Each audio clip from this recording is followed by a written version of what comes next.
ভেঙে পড়ছেন এবং আতঙ্ক বিরস্ত।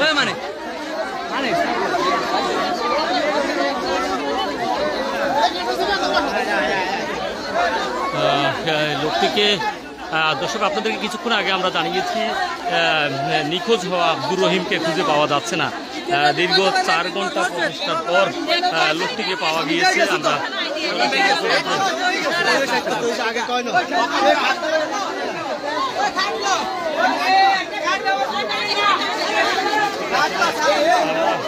লোকটির বয়স আনুমানিক 40 থেকে 45 হবে।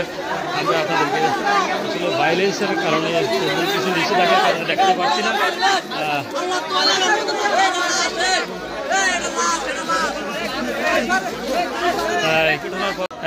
একটি পুকুরে হাঁস ধরতে নামেন, হাঁস ধরতে নামার পরে কিন্তু উনি নিখোঁজ হন। এই ঘটনার পর দীর্ঘ প্রচেষ্টার পর আসলে 4 ঘন্টা পর উদ্ধার করা গিয়েছে লোকটিকে। আপনারা এখানে যে লোকগুলো দেখছেন এখানে উনি রয়েছেন। উনি আসলে পুকুরে হাঁস ধরতে নামার পরে কিন্তু তাকে আর খুঁজে পাওয়া যায়নি। এই ধরনের তথ্য আমরা জানতে পেরেছি। তবে দীর্ঘ 4 ঘন্টা প্রচেষ্টার পর লোকটিকে এই কিছুক্ষণ আগে স্থানীয়রাই উদ্ধার করেছেন।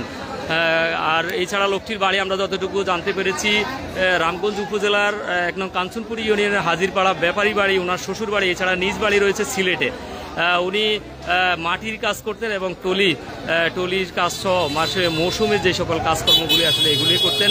তবে যতটুকু আমরা জানতে পেরেছি যে আজকে সন্ধ্যা নাগাদ হাঁস ধরতে নামেন পুকুরে। এরপরে কিন্তু কিছুক্ষণ পরে লোকটি আসলে ডুবে যায় পানিতে। এরপরে অনেক চেষ্টার পরে কিন্তু তাকে উদ্ধার করা যায়নি। দীর্ঘ 4 ঘন্টা প্রচেষ্টার পর আজকে কিন্তু কিছুক্ষণ আগে স্থানীয়রা এখানে উদ্ধার করেছেন।